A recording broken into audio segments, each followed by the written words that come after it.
السلام علیکم ناظرین، جب پاکستان چینل میں آپ کو خوش آمدید کہتے ہیں۔ امید کرتے ہیں آپ سب خیریت سے ہوں گے۔ آپ کے پسندیدہ اور رمضان کے مشہور ڈرامے ام عائشہ سیزن 2 کے تازہ ترین اپڈیٹس کی بات کرتے ہیں، جس میں اب آپ 15ویں قسط میں دیکھیں گے کہ کیا ماہم دوسری بیوی کا روپ دھارنے میں کامیاب ہوگی یا نہیں، کیونکہ اب ازمیر نے اس کو کہہ دیا ہے کہ کاش تم مجھے پہلے مل گئی ہوتی۔ تو وہ کہتی ہے کہ پہلے مل بھی گئی ہوتی تو اس سے کیا فرق پڑتا، اور یہ سب کچھ اس کے سامنے بیٹھ کے کہہ رہے ہیں جو پہلی بیوی ہے، یعنی کہ عائشہ نے اب تک بڑے ضبط کا مظاہرہ کیا ہے، لیکن اب اس لاسٹ ایپیسوڈ میں آپ نے دیکھا کہ اس کی بیمار ماں بھی دنیا سے چل بسی، اور اس کے انتقال پر وہ کافی دکھی ہے، رو رہی ہے، اور اس کو کافی ظاہر ہے کہ غمزدہ ہے۔ پہلے اس کا شوہر دلاسا دیتا ہے اپنے باپ کے کہنے پہ، لیکن جب وہ گھر آتی ہے تو اس کی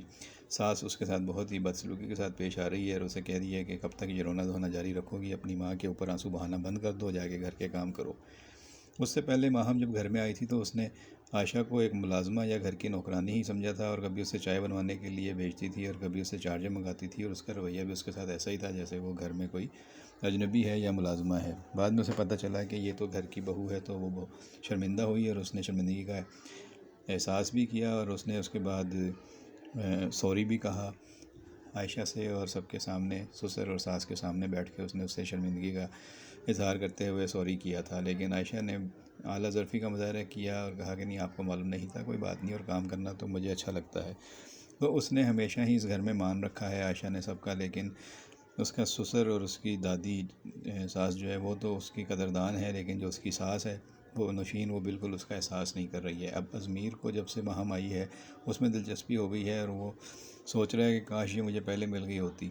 جبکہ ماہم کہہ رہی ہے کہ پہلے مل بھی گئی ہوتی تو کیا ہوتا، یعنی کہ تمہاری شادی تو ہو چکی ہے، جہاں ہونی تھی وہیں ہونی ہے۔ تو کیا اب نوشین کوشش کرے گی کہ ماہم اور ازمیر کے درمیان دوسری شادی ہو جائے، اور کیا اس بات پہ راضی ہوگی ماہم، اور کیا اس بات کی اجازت دے گی عائشہ؟ اب دیکھتے ہیں کہ گھر میں دادی اور سسر کا کیا کردار رہتا ہے، اور ازمیر اپنے پرانے فیصلے پر پچھتاتا ہے یا اس کو دوبارہ احساس ہو جاتا ہے کہ اس نے غلطی کی تھی، گناہ کیا تھا، اور اس کا کفارہ ادا کر رہا ہے، یا وہ سب کچھ بھول جائے گا اور